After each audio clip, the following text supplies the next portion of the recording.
میاں والی میں شہریوں کے ڈوبنے کے پے در پے واقعات کے بعد ڈپٹی کمشنر میاں والی نے دفعہ 144 نافذ کر کے ضلع بھر میں دریاؤں اور نہروں میں نہانے پر پابندی عائد کر دی ہے۔ اشفاق احمد کی رپورٹ دیکھیے۔ ڈپٹی کمشنر اسد عباس مکسی نے ضلع میاں والی میں دریاؤں اور نہروں میں ڈوبنے کے حادثات کے پیش نظر شہریوں کے جان و مال کے تحفظ کو یقینی بنانے کے سلسلہ میں ضلع بھر میں دفعہ 144 نافذ کر دی ہے۔ حکم نامہ کے تحت تمام دریاؤں، نہروں، ڈیمز، ندی نالوں، پانڈز اور دیگر آبی ذخائر میں نہانے اور تیراکی پر پابندی عائد کر دی گئی ہے۔ حکم نامہ کی خلاف ورزی کرنے والے افراد کے خلاف سخت قانونی کارروائی عمل میں لائی جائے گی۔ واضح رہے کہ آج صبح نہر تھل میں دلے والی کے مقام پر ایک نوجوان کی لاش برآمد ہوئی ہے۔ متوفی کی شناخت موج کے رہائشی علی شان کے نام سے ہوئی ہے۔ قبل ازیں علاقہ محمد شریف والی میں 16 سالہ محمد شازل نامی نوجوان دریائے سندھ میں ڈوب گیا تھا۔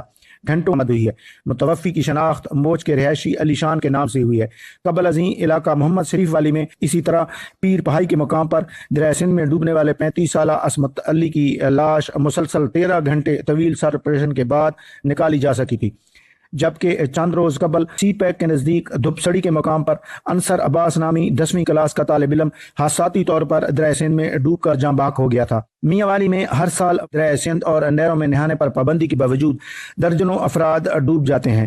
ضرورت اس امر کی ہے کہ امسال ڈوبنے کے واقعات روکنے کے سلسلے میں متعلقہ محکمہ جات ڈی سی میاں والی کی طرف سے دریاؤں اور نہروں میں نہانے پر نافذ کردہ پابندی کے اطلاق کو یقینی بنائیں۔